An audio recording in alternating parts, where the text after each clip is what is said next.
Krishna Chaitanya Prabhu Nityananda Shri Advaita Gadadhar Sivasadi Gaur Bhakta Vrinda. And now chapter 31, the Supreme Perfection. Shri Krishna Chaitanya Prabhu Nityananda Shri Advaita Gadadhar Sivasadi Gaur Bhakta Vrinda.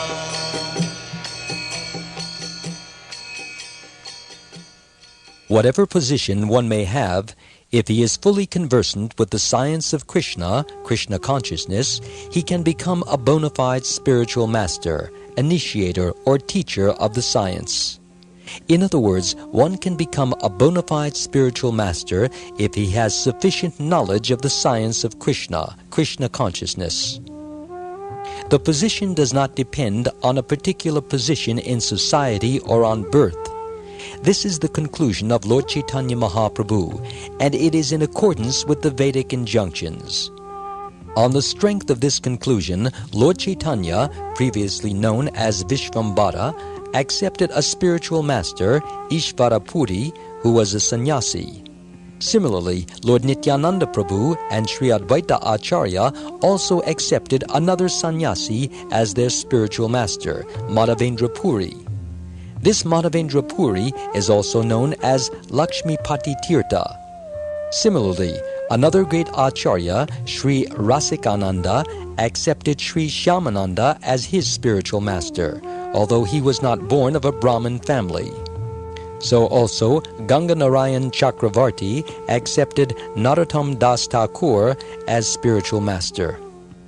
In ancient days, there was even a hunter named Dharma who became a spiritual master for many people. There are clear instructions in Mahabharata and Srimad Bhagavatam, Canto 7, Chapter 11, verse 32, stating that a person, be he Brahmin, Kshatriya, Vaishya, or Shudra, should be accepted by his personal qualifications and not by birth. One's position should be established by personal qualifications and not by birth. For example, if a man is born in a Brahmin family, but his personal qualifications are those of a Shudra, he should be accepted as a Shudra. Similarly, if a person is born in a Shudra family, but has the qualifications of a Brahmin, he should be accepted as a Brahmin.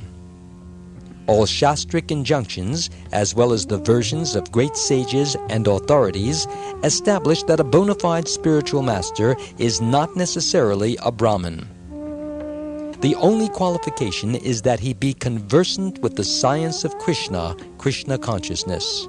That alone makes one perfectly eligible to become a spiritual master.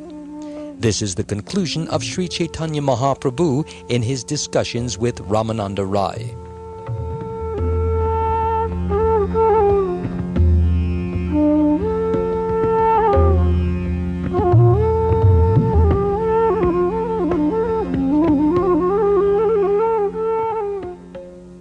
In the Hari Bhakti Vilas, it is stated that if one bona fide spiritual master is born in a Brahmin family, and another, who is also qualified, is born in a Shudra family, one should accept the one who is born in a Brahmin family.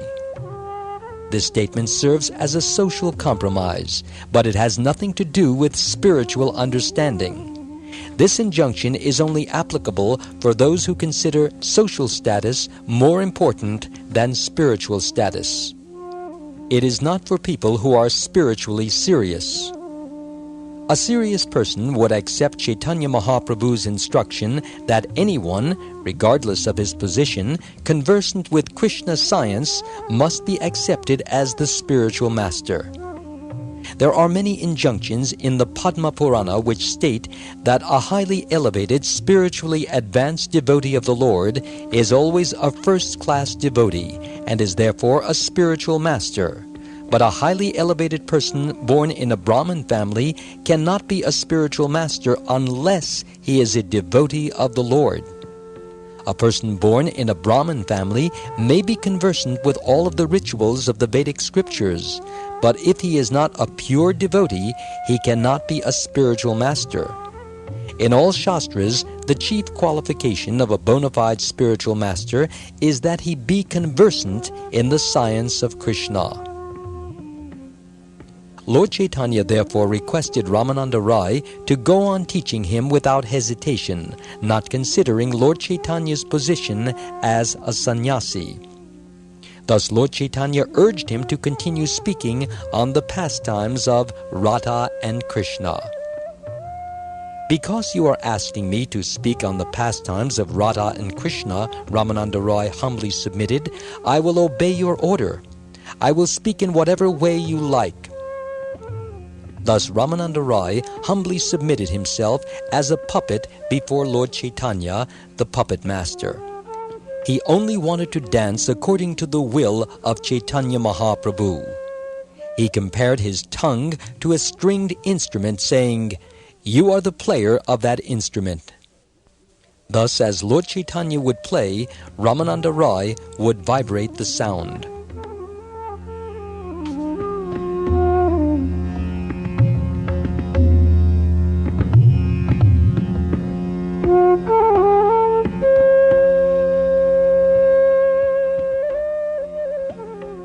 He said that Lord Krishna is the Supreme Personality of Godhead, the source of all incarnations and the cause of all causes. There are innumerable Vaikuntha planets, innumerable incarnations, expansions of the Supreme Lord, and innumerable universes also. And of all these existences, the Supreme Lord Krishna is the only source. His transcendental body is composed of eternity, bliss, and knowledge, and he is known as the son of Maharaj Nanda and the inhabitant of Goloka Vrindavan. He is full with 6 opulences, all wealth, strength, fame, beauty, knowledge, and renunciation. In Brahma Samhita, chapter 5, verse 1, it is confirmed that Krishna is the Supreme Lord, the Lord of all lords, and his transcendental body is Satchid Ananda. No one is the source of Krishna, but Krishna is the source of everyone. He is the supreme cause of all causes and the resident of Vrindavan. He is also very attractive, just like Cupid. One can worship him by Kama Gayatri mantra.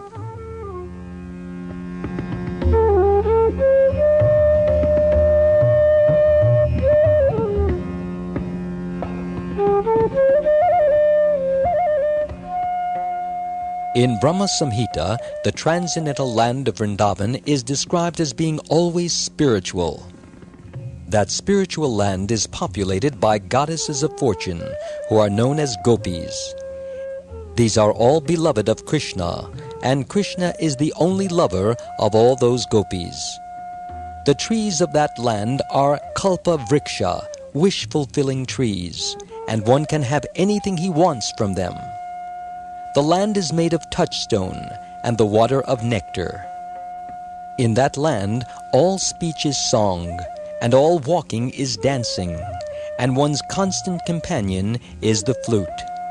Everything is self-luminous, just like the sun in this material world.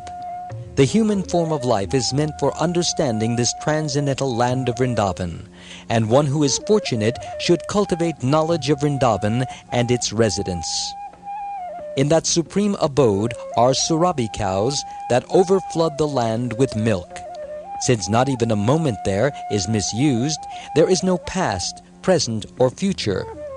An expansion of this Vrindavan, which is the supreme abode of Krishna, is also present on this earth, and superior devotees worship it as the supreme abode.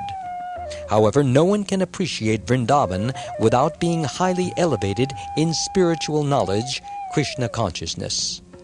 According to ordinary experience, Vrindavan appears to be just like an ordinary village, but in the eyes of a highly elevated devotee, it is as good as the original Vrindavan. A great saintly acharya has sung, When will my mind be cleared of all contamination, so I will be able to see Vrindavan as it is?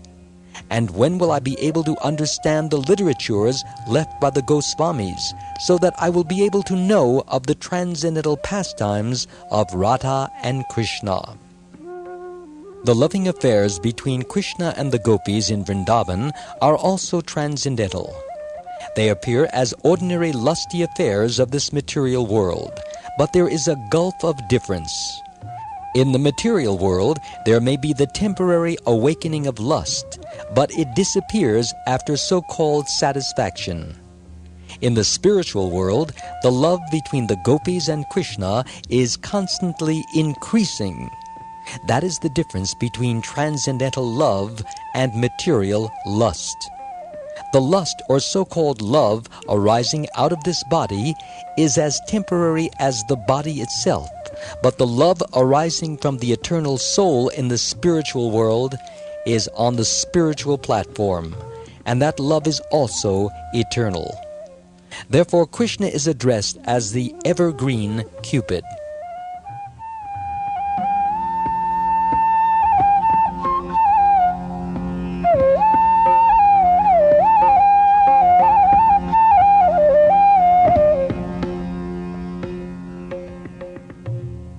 Lord Krishna is worshipped by the Gayatri mantra, and the specific mantra by which he is worshipped is called Kama Gayatri.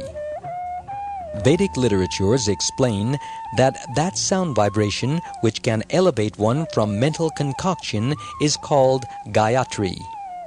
The Kama Gayatri mantra is composed of 24.5 syllables thus: Klim Kama Devaya Vidmahe Pushpa Banaya Dimehi Tano Nangaha Prachodayat.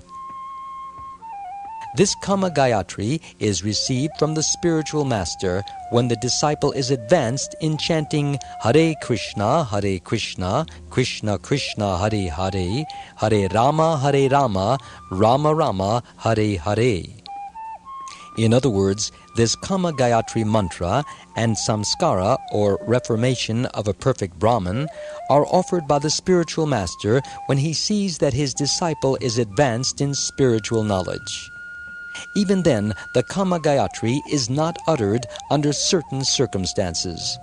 In any case, the chanting of Hare Krishna is sufficient to elevate one to the highest spiritual platform. In Brahma Samhita, a nice description of the flute of Krishna is given. Quote, when Krishna began to play on his flute, the sound vibration entered into the ear of Brahma as the Vedic mantra Om. Unquote. This Om is composed of 3 letters, A, U, and M, and it describes our relationship with the Supreme Lord, our activities by which we can achieve the highest perfection of love, and the actual position of love on the spiritual platform. When the sound vibration of Krishna's flute is expressed through the mouth of Brahma, it becomes Gayatri.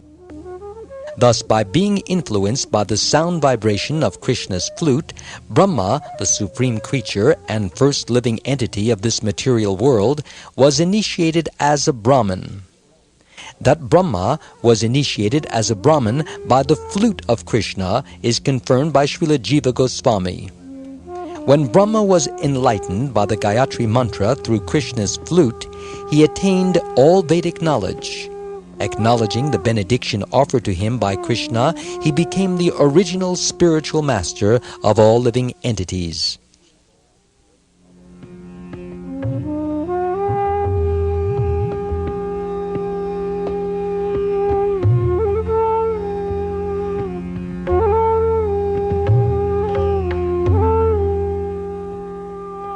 The word Klim, added to the Gayatri mantra, is explained in Brahma Samhita as the transcendental seed of love of Godhead, or the seed of the Kama Gayatri. The object is Krishna, who is the evergreen Cupid, and by utterance of Klim mantra, Krishna is worshipped. It is also stated in the Gopala Tapani Upanishad that when Krishna is spoken of as Cupid, one should not think of him as the Cupid of this material world. As already explained, Vrindavan is the spiritual abode of Krishna, and the word Cupid is also spiritual and transcendental. One should not take the material Cupid and Krishna to be on the same level. The material Cupid represents the attraction of the external flesh and body, but the spiritual Cupid is the attraction by which the supersoul attracts the individual soul. Actually, lust and sex are there in spiritual life, but when the spirit soul is embodied in material elements, that spiritual urge is expressed through the material body and is therefore pervertedly reflected. When one actually becomes conversant in the science of Krishna consciousness, he can understand that his material desire for sex is abominable, whereas spiritual sex is desirable. Spiritual sex is of two kinds, one in accordance with the constitutional position of the self, and the other in accordance with the object. When one understands the truth about this life, but is not completely cleansed of material contamination, he is not factually situated in the transcendental abode, Vrindavan, although he may understand spiritual life. When, however, one becomes free from the sex urges of the material body, he can actually attain the supreme abode of Vrindavan. When one is so situated, he can utter the Kama Gayatri and Kama Bij mantra.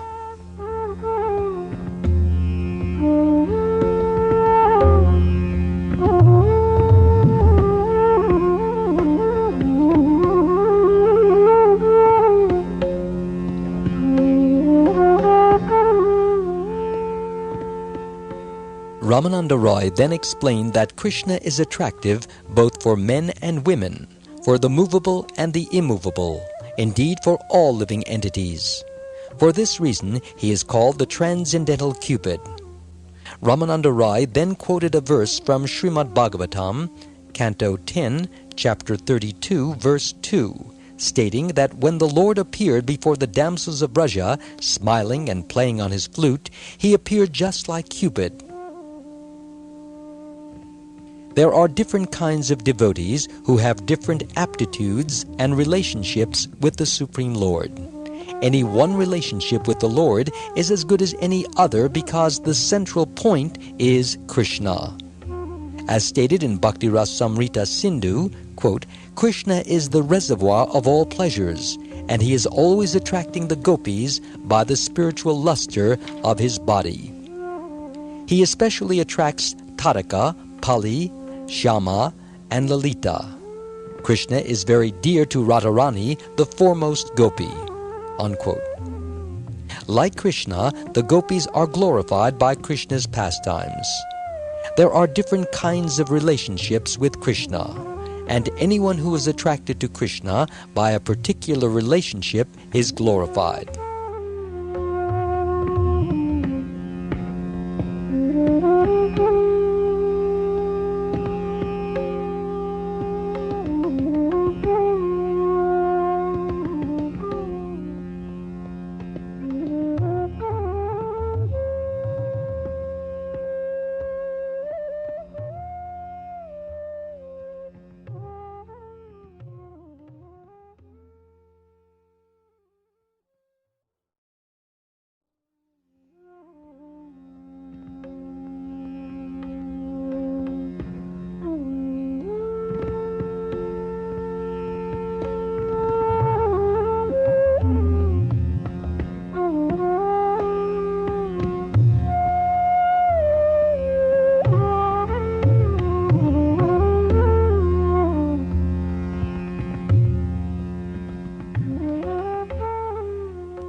Krishna is so beautiful, transcendental, and attractive that he sometimes attracts even himself. The following verse appears in Gita Govinda 1:11. Vishvesham anuranjanena janayan anandam indivara. Shreni shyamala komaler upanayan anger anangotsavam. Svachandam raja sundari bir abhita pratyangam alingata. Shringara Saki Murtiman Eva Madho Mugdo Hari Kridati. Which means, quote, "My dear friend, just see how Krishna is enjoying his transcendental pastimes in the spring by expanding the beauty of his personal body. His soft legs and hands, just like the most beautiful moon, are used on the bodies of the gopis. When he embraces different parts of their bodies, he is so beautiful. Krishna is so beautiful that he attracts even Narayan, as well as the goddess of fortune who associates with Narayan." Unquote. In Srimad Bhagavatam, Canto 10, Chapter 89, verse 58, the Bhuma Purusha, or Mahavishnu, told Krishna, quote, "My dear Krishna and Arjuna, I have taken the Brahmin's sons just to see you." Unquote. Arjuna attempted to save some youths who had died untimely at Dwarka, and when he failed to save them, Krishna took him to the Bhuma Purusha. And when the Bhuma Purusha brought forth those dead bodies as living entities, he said, "Both of you appeared to preserve religious principles in the world and to annihilate the demons." In other words, the Bhuma Purusha was also attracted by the beauty of Krishna, and he concocted this pastime just as a pretext to see Krishna.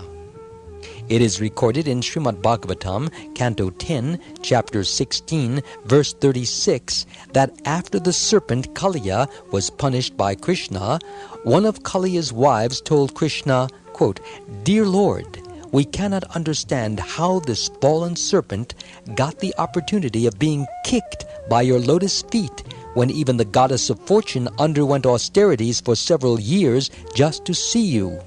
Unquote.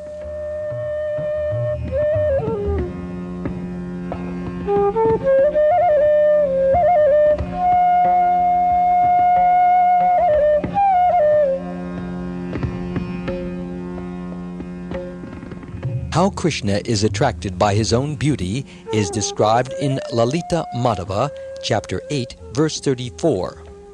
Upon seeing his own picture, Krishna lamented, quote, "How glorious this picture is! It is attracting me just as it attracts Radharani." Unquote. After giving a summary of the beauty of Krishna, Ramananda Roy began to speak of the spiritual energy of Krishna, which is headed by Srimati Radharani. Krishna has immense energetic expansions. Three energies are predominant: the internal energy, external energy, and marginal energy. This is confirmed in the 6th chapter of Vishnu Purana, where it is said that Vishnu has one energy, which is called spiritual energy, and it is manifested in three ways. When spiritual energy is overwhelmed by ignorance, it is called marginal energy. As far as spiritual energy itself is concerned, it is exhibited in three forms because Krishna is a combination of eternity, bliss, and knowledge.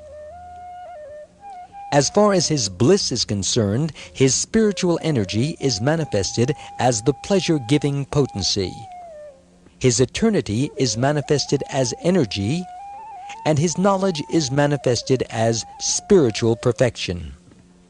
As confirmed in Vishnu Purana, Canto 1, Chapter 12, verse 69, quote, "The pleasure potency of Krishna gives Krishna transcendental pleasure and bliss." Unquote.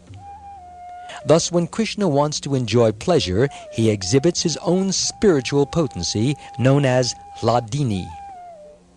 In his spiritual form, Krishna enjoys his spiritual energy, and that is the sum and substance of the Radha-Krishna pastimes.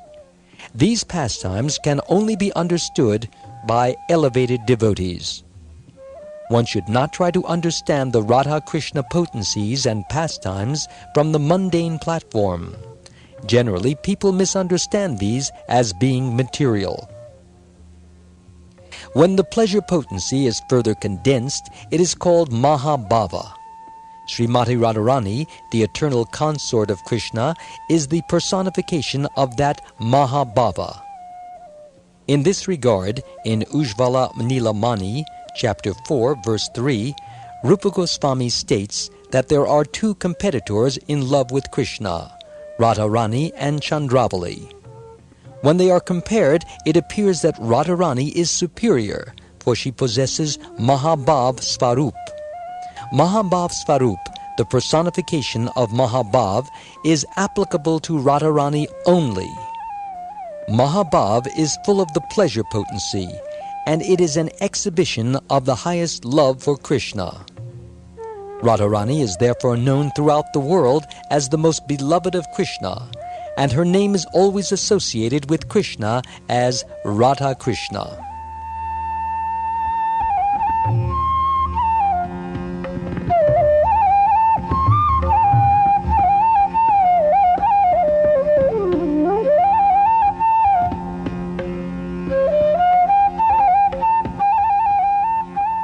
Brahma Samhita, chapter 5, verse 37, also confirms that Krishna expands himself by his pleasure potency in the spiritual world, and that these potencies are all non-different from Krishna. Although Krishna is always enjoying the company of his pleasure potency expansions, he is all-pervading. Thus Brahma offers his respectful obeisances to Govinda, the cause of all causes. As Krishna is the highest emblem of spiritual perfection, so Radharani is the highest emblem of that spiritual pleasure potency by which Krishna is satisfied. Since Krishna is unlimited, in order to satisfy him, Radharani is also unlimited. Krishna is satisfied just by seeing Radharani, but Radharani expands herself in such a way that Krishna desires to enjoy her more. Because Krishna was unable to estimate the pleasure potency of Radharani, he decided to accept the role of Radharani, and that combination is Sri Chaitanya Mahaprabhu. Ramananda Roy then began to explain Radharani as the supreme emblem of Krishna's pleasure potency. Radharani expands herself in different forms, known as Lalita, Vishaka, and her other confidential associates. In his book, Ujjvala Nilamani, Rupa Goswami explains the characteristics of Srimati Radharani. He points out that the body of Radharani is in itself an actual evolution of transcendental pleasure. That body is decorated with flowers and fragrant aromas, and is complete with transcendental love for Krishna. That is the personification of his pleasure potency. That transcendental body takes bath 3 times. First in the water of mercy, second in the water of youthful beauty, and third in the water of youthful luster. After taking bath 3 times in that way, her body is covered with shining garments and decorated with Krishna's personal beauty, which is compared to cosmetics. Thus her beauty constitutes the highest artistry. Her body is also decorated with the ornaments of spiritual ecstasy, trembling, tears, petrification, perspiration, choking, cessation of all bodily functions due to transcendental pleasure, stumbling, high blood pressure, and madness.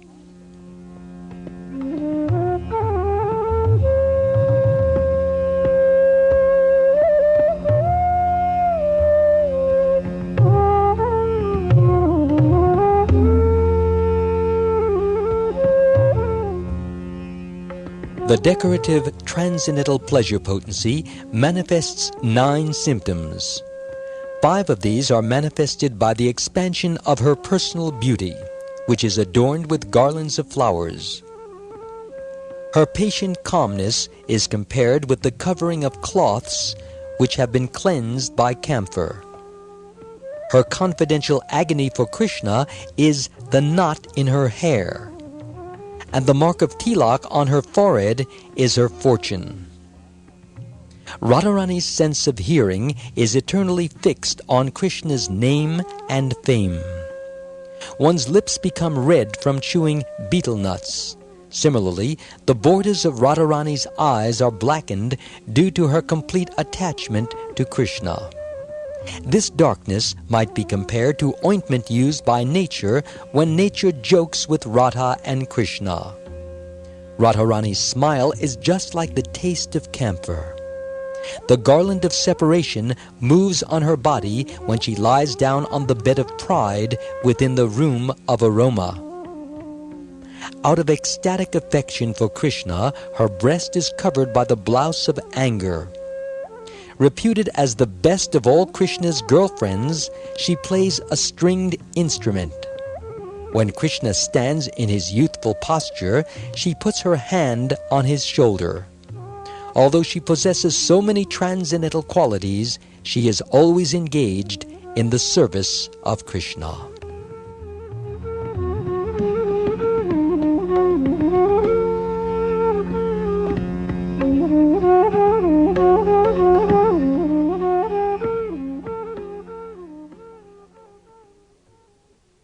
Srimati Radharani is decorated with Sudipta Sattvika emotions, which sometimes include tribulation and sometimes pacification.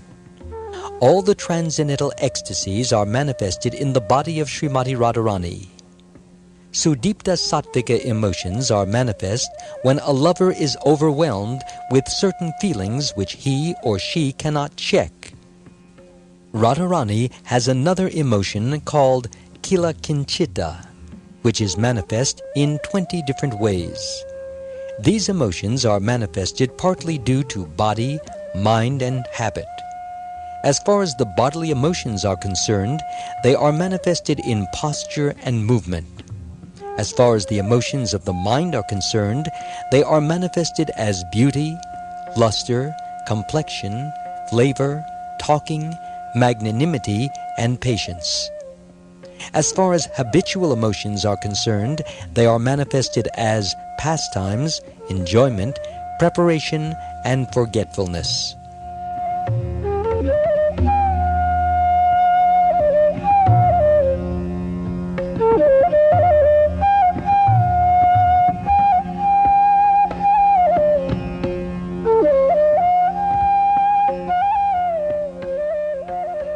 The tilak of fortune is on the forehead of Srimati Radharani, and she also has a locket of Prema Vaichitya. Prema Vaichitya is manifest when a lover and beloved meet and fear separation. Srimati Radharani is 15 days younger than Krishna. She always keeps her hand on the shoulders of her friends, and she always talks and thinks of pastimes with Krishna. She always offers Krishna a kind of intoxication by her sweet talks, and she is always prepared to fulfill his desires. In other words, she supplies all the demands of Sri Krishna, and she possesses unique and uncommon qualities for Krishna's satisfaction. In Govinda Lilamrita, there is a verse which states, quote, "Who is the breeding ground for Krishna's affection?" The answer is that it is only Srimati Radhika. Who is Krishna's most lovable object?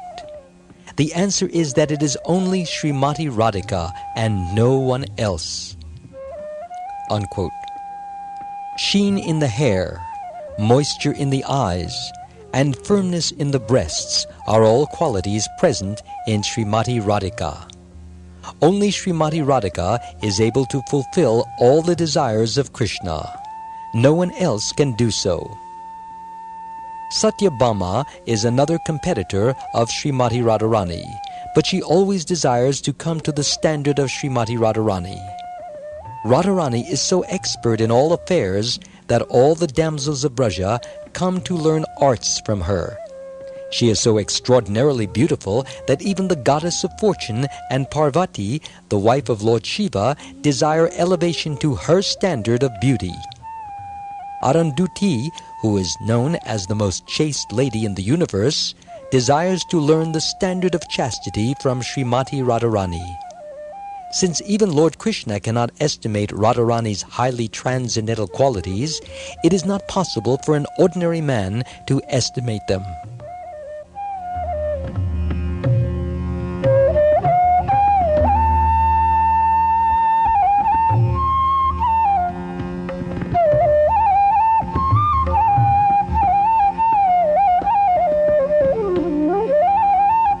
After hearing Ramananda Rai speak of the qualities of Radha Krishna, Lord Chaitanya desired to hear from him about the reciprocation of love between them. Ramananda Rai described Krishna as Dhira Lalita, a word which describes a person who is very cunning and youthful, who is always expert in joking, who is without anxiety, and who is always subservient to his girlfriend. Krishna is always engaged in love affairs with Radharani, and he takes to the bushes of Vrindavan to enjoy his lusty activities with her. Thus he successfully carries out his lusty instincts. In Bhakti Rasamrita Sindhu it is stated, quote, "By his impudent and daring talks about sex indulgence, Krishna obliged Srimati Radharani to close her eyes, and taking advantage of this, Krishna painted many pictures on her breasts.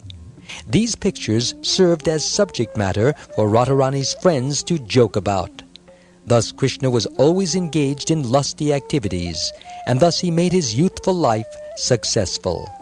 Unquote.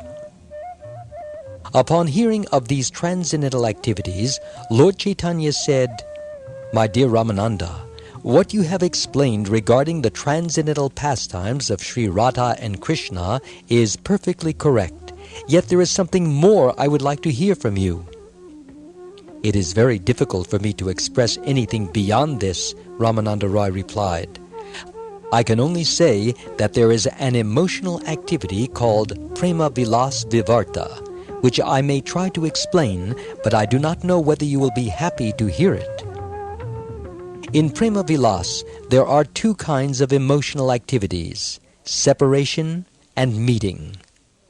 That transcendental separation is so acute that it is actually more ecstatic than meeting. Ramananda Rai was expert in understanding these highly elevated dealings between Radha and Krishna, and he composed a nice song which he narrated to the Lord. The purport of the song is that the lover and the beloved, before meeting, generate a kind of emotion by the exchange of their transcendental activities. That emotion is called raga, or attraction. Srimati Radharani expressed her willingness that this attraction and affection between us rise to the highest extent. But the cause of this attraction is Radharani herself. Whatever the cause may be, Radharani said, that affection between you and me has mixed us in oneness. Now that it is the time of separation, I cannot see the history of the evolution of this love. There was no cause or mediator in our love save our meeting itself and the visionary exchange of feelings."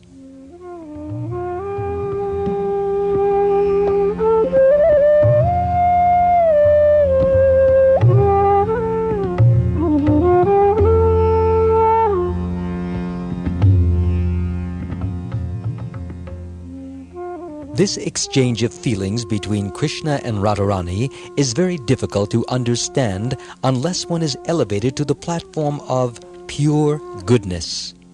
Such transcendental reciprocation is not even possible to understand from the platform of material goodness. One has to actually transcend material goodness in order to understand. This is because the exchange of feelings between Radha and Krishna is not a subject matter of this material world. Even the greatest mental speculator cannot understand this directly or indirectly. Material activities are manifested either for the gross body or the subtle mind, but this exchange of feelings between Radha and Krishna is beyond such manifestations and beyond intellectual mental speculation. It can only be understood by purified senses freed from all the designations of the material world. Those who have purified senses can understand these transcendental features and exchanges, but those who are impersonalists and who have no knowledge of spiritual senses can only discriminate within the scope of the material senses, and thus cannot understand spiritual exchanges or spiritual sensual activities. Those who are elevated by virtue of experimental knowledge can only satisfy their blunt material senses either by gross bodily activities or by mental speculation. Everything generated from the body or the mind is always imperfect and perishable, but transcendental spiritual activities are always bright and wonderful. Pure love on the transcendental platform is the paragon of purity, devoid of material affection and completely spiritual. Affection for matter is perishable, as indicated by the inebriety of sex in the material world, but there is no such inebriety in the spiritual world. Hindrances on the path of sense satisfaction cause material distress, but one cannot compare that with spiritual separation. In spiritual separation, there is neither inebriety nor ineffectiveness, as one finds with material separation.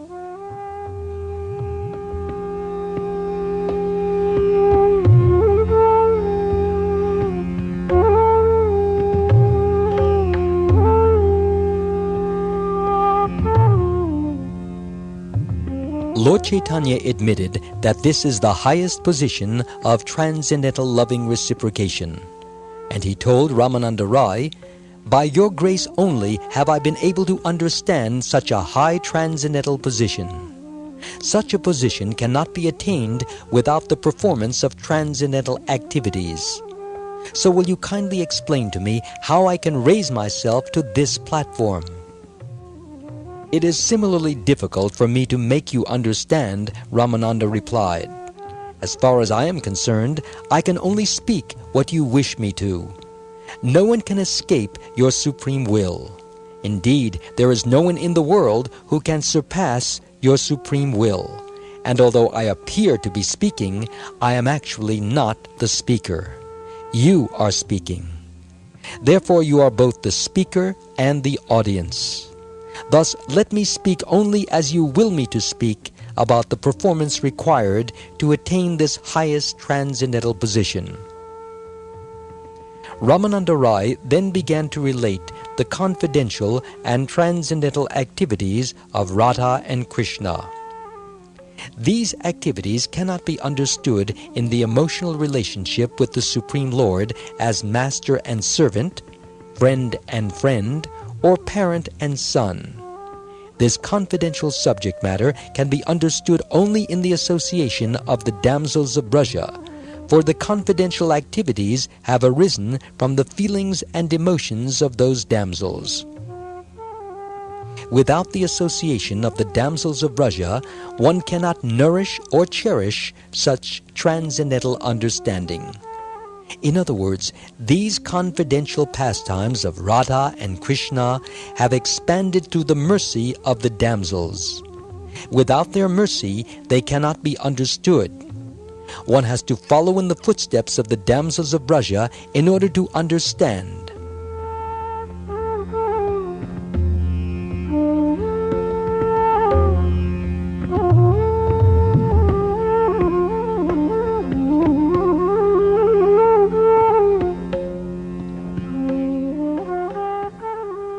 When one is actually situated in that understanding, he becomes eligible to enter into the confidential pastimes of Radha and Krishna.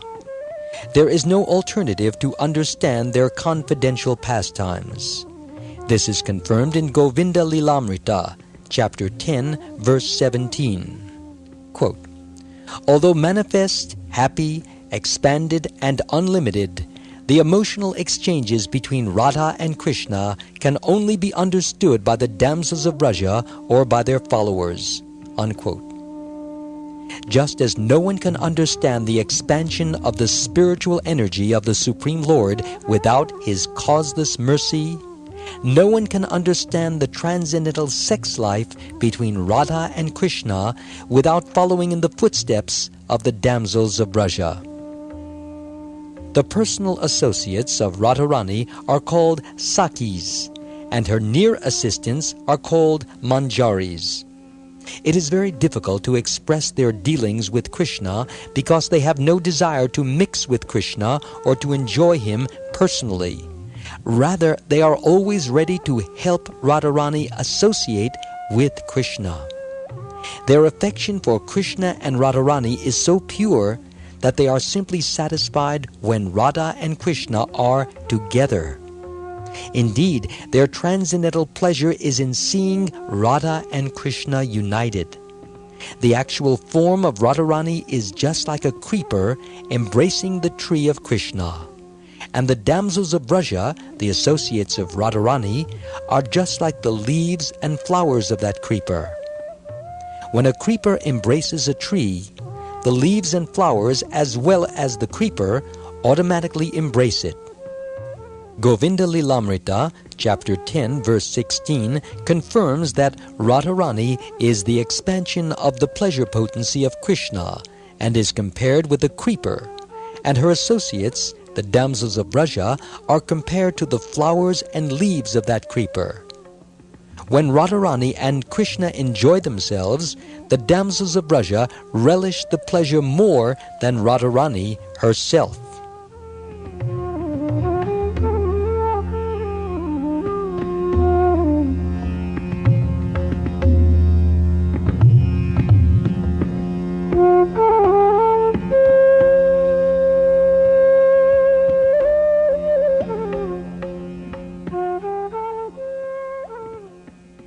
Although the associates of Radharani do not expect any personal attention from Krishna, Radharani is so pleased with them that she arranges individual meetings between Krishna and the damsels of Braja. Indeed, Radharani tries to combine or unite her associates with Krishna by many transcendental maneuvers, and she takes more pleasure in these meetings than in her own meetings with him. When Krishna sees that both Radharani and her associates are pleased by his association, he becomes more satisfied. Such association and loving reciprocation have nothing to do with material lust, although it resembles the material union between man and woman. It is only because that similarity is there that such reciprocation is sometimes called, in transcendental language, transcendental lust. As explained in Gautamiya Tantra, as mentioned in Bhakti Rasamrita Sindhu 1.2.285, quote, lust means attachment to one's personal sense gratification. But as far as Radharani and her associates are concerned, they did not desire personal sense gratification. They only wanted to satisfy Krishna, unquote. This is further confirmed in the Srimad Bhagavatam, Canto 10, Chapter 31, verse 19, in one of the speeches of the Gopis. Yate sujata charanam buruham staneshu Bita shanai priyadadhi mahi karkasheshu Tena tavim atasitadvyatate nakim svit Kurpadibir brahmatidir bavad ayushamna, which means, quote, my dear friend Krishna, you are now roaming in the forest with your bare feet, which you sometimes keep on our breasts. When your feet are on our breasts, we think that our breasts are too hard for your soft feet. Now you are wandering in the forest and walking over stones, and we do not know how you are feeling. Since you are our life and soul, the displeasure you undergo in traveling over rough stones is giving us great distress, unquote. Such feelings expressed by the damsels of Braja constitute the highest Krishna-conscious emotions. Anyone who actually becomes captivated by Krishna consciousness approaches this level of the gopis. There are 64 categories of devotional service, by performance of which one can rise to the gopi stage of unconditional devotion. affection for Krishna on the level of the gopis is called raganuga, spontaneous love. When one enters into a spontaneous loving affair with Krishna, there is no need to follow the Vedic rules and regulations.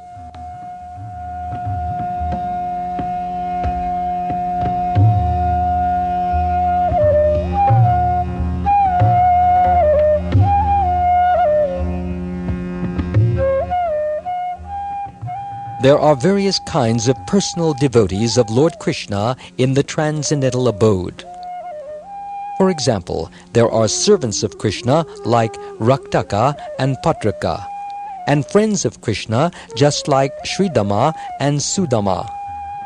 There are also parents of Krishna just like Nanda and Yashoda, who are also engaged in the service of Krishna according to their respective transcendental emotions. One who desires to enter into the supreme abode of Krishna can take shelter of one of such transcendental servitors. Then, through the execution of loving service, one can attain transcendental affection for Krishna. In other words, the devotee in this material world who executes loving service in pursuance of the activities of those eternal associates with Krishna also attains the same post when he is perfected. The sages mentioned in the Upanishads and in Shruti also desire the post of the gopis, and they also follow in the footsteps of the gopis in order to attain that highest goal of life. This is confirmed in Srimad Bhagavatam, Canto 10, Chapter 87, verse 23, when it is said that the sages practice pranayam, or trance, by controlling the breathing process, mind, and senses through the mystic yoga practice. Thus they try to merge into the Supreme Brahman. This same goal is attained by atheists who deny the existence of God. If such atheists are killed by an incarnation of the Supreme Personality of Godhead, they also merge into the Brahman existence of the Supreme Lord. However, when the damsels of Vrindavan worship Sri Krishna, it is as though they have been bitten by a snake, for Krishna's body is compared with the body of a snake. A snake's body is never straight. It is always curling. Similarly, Krishna often stands in a three-curved posture, and he has bitten the gopis with transcendental love. The gopis are certainly better situated than all mystic yogis and others who desire to merge into the Supreme Brahman. The sages of Dandakaranya also follow in the footsteps of the damsels of Braja in order to attain a similar position. One cannot attain that position simply by following the regulative principles.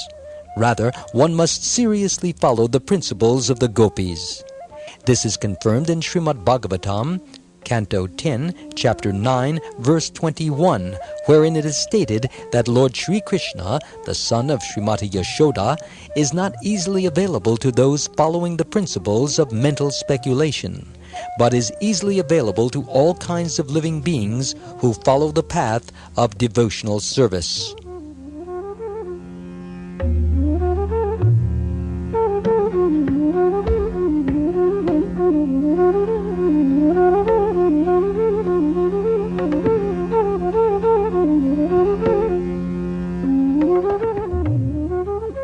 There are many pseudo-devotees claiming to belong to Lord Chaitanya Mahaprabhu's sect, who artificially dress themselves as the damsels of Braja, and this is not approved by advanced spiritualists or advanced students of devotional service. Such people dress the outward material body because they foolishly confuse the body with the soul. They are mistaken when they think that the spiritual bodies of Krishna, Radharani, and their associates, the damsels of Braja, are composed of material nature. One should know perfectly well that all such manifestations are expansions of eternal bliss and knowledge in the transcendental world. They have nothing to do with these material bodies. Thus the bodies, dresses, decorations, and activities of the damsels of Vrindavan are not of this material cosmic manifestation. the damsels of Vrindavan are not a subject for the attraction of those in the material world. They are transcendental attractions for the all-attractive Krishna. Because the Lord is all-attractive, he is called Krishna, but the damsels of Vrindavan are attractive even to Krishna. Therefore they are not of this material world. If one wrongly thinks that the material body is as perfect as the spiritual body and begins to imitate the damsels of Vrindavan, he becomes infested with the Mayavadi impersonal philosophy. The impersonalists recommend a process of aham grahopasana, by which one worships his own body as the supreme. Thinking in this way, such pseudo-transcendentalists dress themselves as the damsels of Braja. Such activities are not acceptable in devotional service. Even Srila Jiva Goswami, the most authoritative acharya in the Gaudiya Sampradaya, has condemned these imitators. The process of transcendental realization is to follow in the footsteps of the associates of the Supreme Lord. Therefore, if one thinks himself to be a direct associate of the Supreme Lord, he is condemned. According to authorized Vaishnava principles, one should follow a particular devotee and not think of himself as Krishna's associate.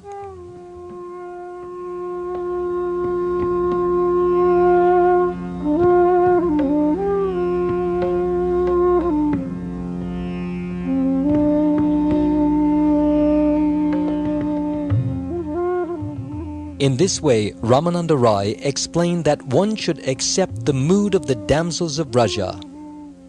In Chaitanya Charitamrita, it is clearly said that one should accept the emotional activities and not imitate the dress of the associates of Krishna. One should also always meditate upon the affairs between Radha and Krishna in the transcendental world. One should think of Radha and Krishna 24 hours a day and eternally engage in their service. One need not externally change his dress. By following the mood of the associates and friends of Radharani, one can ultimately achieve the perfectional stage and be transferred to Goloka Vrindavan, the transcendental abode of Krishna. The mood of the gopis' emotional pursuit is called Siddha Deha. This word indicates the pure spiritual body which is beyond the senses, mind, and intelligence. Siddha Deha is the purified soul who is just suitable to serve the Supreme Lord. No one can serve the Supreme Lord as his associate without being situated in his pure spiritual identity. That identity is completely free from all material contamination. As stated in Bhagavad Gita, a materially contaminated person transmigrates to another material body by material consciousness. At the time of death, he thinks materially and is therefore transferred into another material body. Similarly, when one is situated in his pure spiritual identity and thinks of the spiritual loving service rendered to the Supreme Lord, he is transferred to the spiritual kingdom to enter into the association of Krishna. In other words, by attaining one's spiritual identity and thinking of Krishna's associates, one can become qualified to transfer to the spiritual kingdom. No one can contemplate or think of the activities of the spiritual kingdom without being situated in his pure spiritual identity, or Siddha. Thus, Ramananda Rai said that without attaining Siddha Deha, one can neither become an associate of the damsels nor render service directly to the personality of Godhead, Krishna, and his eternal consort, Radharani. In this regard, Ramananda quoted Srimad Bhagavatam, Canto 10, Chapter 47, Verse 60. Nayam Shriyo Negonitantadate Prasada Svaryo Shitam Nalina Ganda Rucham Kutonya Rasotsavesya Bhuja Danda Grihita Kanta labdashisham yaudagad rajavalevinam, which means, quote, neither the goddess of fortune, Lakshmi, nor even the damsels of the heavenly kingdom can attain the facilities of the damsels of Rajabhumi, and what to speak of others, unquote.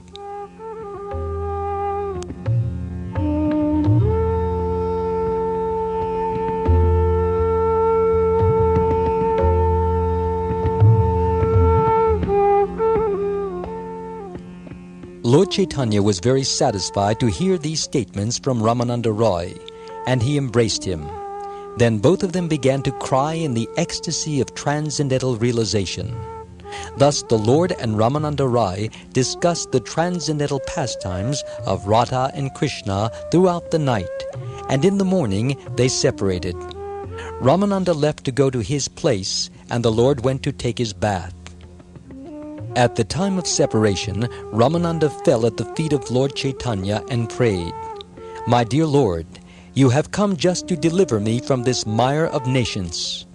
Therefore, I request that you remain here for at least 10 days to purify my mind of this material contamination.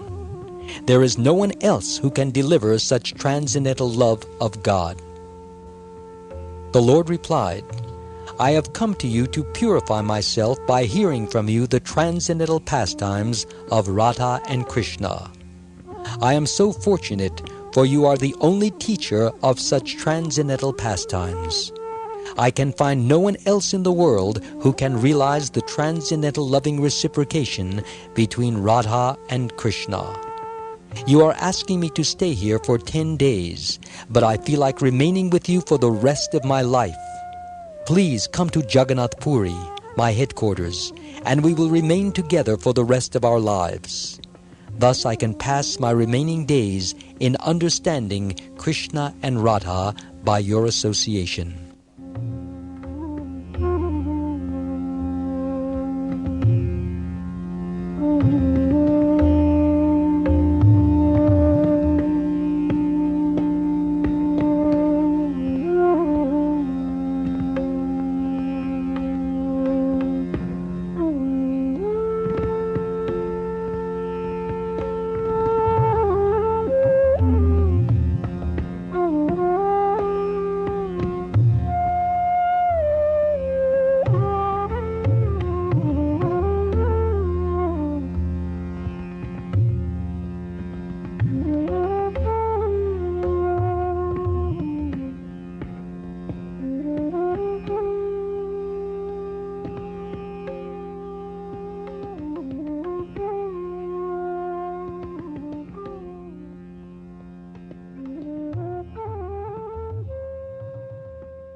Sriman Ramananda Rai came again to see the Lord the next evening, and there were further discourses on this transcendental subject matter.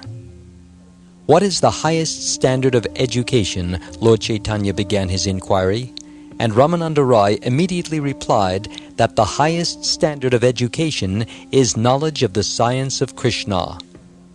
The standard of material education is sense gratification, but the highest standard of spiritual education is knowledge of the science of Krishna. In Srimad Bhagavatam, Canto 4, Chapter 29, Verse 50, it is stated that work which pleases the Supreme Personality of Godhead is the highest work, and that science or knowledge which places one in full Krishna consciousness is the highest knowledge. Similarly, Prahlad Maharaj, while instructing his childhood friends at school, also stated that hearing of the Lord, chanting, remembering, worshipping, praying, serving, making friends with Krishna, and offering everything to him constituted the highest spiritual knowledge. "And what is the greatest reputation one can have?" Lord Chaitanya asked Ramananda Roy. And Ramananda immediately replied that a person reputed to be Krishna conscious should be considered the most famous man in the world.